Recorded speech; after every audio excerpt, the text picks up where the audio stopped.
राम राघव लक्ष्मण कृष्ण केशव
नैमिषारण्य के पवित्र तीर्थ पर बैठकर श्री सूत जी महाराज शौनकादिक ऋषियों को श्रीमद् भागवत कथा का पारायण करा रहे हैं।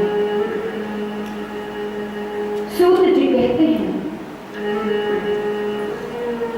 कि भगवान की निष्काम भक्ति करो और निष्काम भक्ति करने से जितनी भी अज्ञानता और अविद्या की गांठ है वो खुल जाती है और मनुष्य को ईश्वर की प्राप्ति हो जाती है। सूत जी कहते हैं, परीक्षितोऽथ राजश्रेय जन्म कर्म विलापनम् संस्थां च पाण्डुपुत्रान् वक्ष्ये कृष्ण कर्मोदयम्। हे शानदायक ऋषियों, अब मैं तुम्हें राजर्षि परीक्षित के जन्म की, कर्म की और मोक्ष की कथा और पांडवों के स्वर्ग आरोहण की कथा सुनाता हूं, क्योंकि इन्हीं कथाओं से भगवान श्री कृष्ण की अनेक कथाओं का जन्म होता है।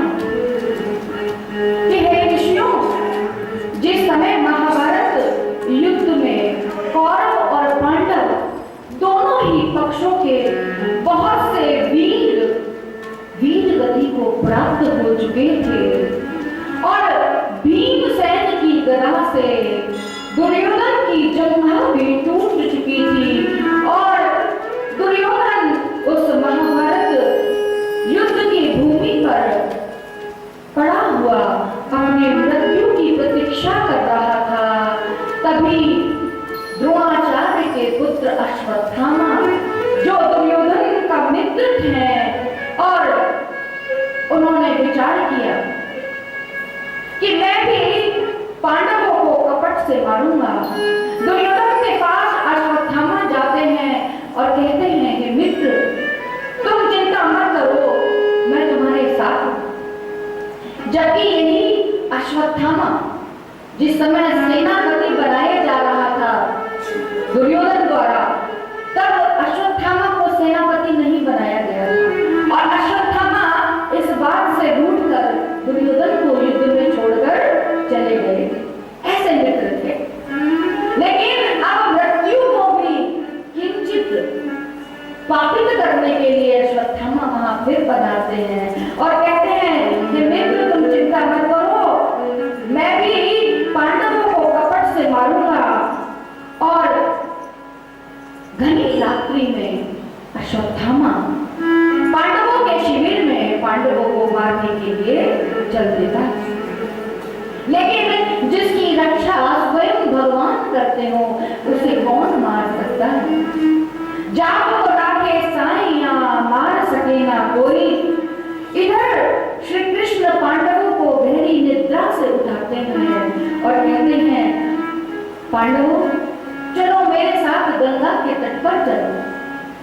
पांडव बिना तर्क किए हुए कहते हैं कि चलिए हम आपके साथ चलते हैं। द्रौपदी के पुत्रों को भी कृष्ण ने उठाया कि चलो हमारे साथ गंगा के तट पर चलो। तो द्रौपदी के पुत्र, पांडवों के पुत्र कहते हैं, अरे मामा जी, हे पिताजी, आप लोगों को तो नींद आती नहीं, व्रत हो चले हैं, अरे हम तो युवान हैं, हमें तो सोने दें। और तब वो श्री कृष्ण के कहने पर उनके साथ नहीं गए और वहीं पर सोते हुए रह गए। अब इधर अश्वत्थामा जब पांडवों के शिविर में प्रवेश करता है, तब पांडवों के पुत्रों को पांडव समझकर उनका वध कर देता है और उनके सरों को लेकर दुर्योधन के पास पहुंच जाता है। जैसे ही दुर्योधन ने उजाले में देखा कि ये पांडवों के सिर नहीं, ये तो पांडवों के पुत्रों के सिर हैं, तो ये बात दुर्योधन को भी बहुत ही अप्रिय लगी, बहुत ही बुरी लगी। ऐसा नहीं है कि उसे ये अच्छा लगा और वो रोने लगा। क्यों रोने लगा? कि स्वार्थी व्यक्ति को तो मृत्यु के बाद भी अपनी चिंता होती है कि हाय, तुमने हमारे कुल के वंश को भी मार डाला, अब मेरा श्राद्ध और तर्पण कौन करेगा। और इस तरह रोते रोते दुर्योधन ने अपने प्राणों का त्याग कर दिया। माता शिशुनाम निधनम सुतानाम निशम्य भो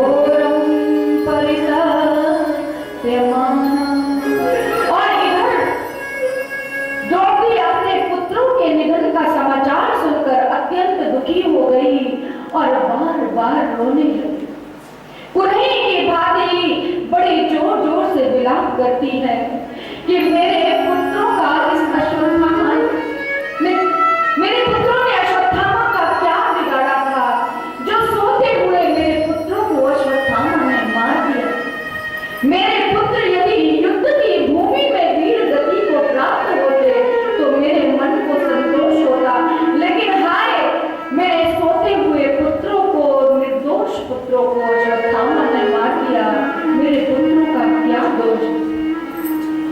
जब अर्जुन ने द्रौपदी के करुण विलाप को सुना, उसके करुण क्रंदन को सुना, तो बोले तदा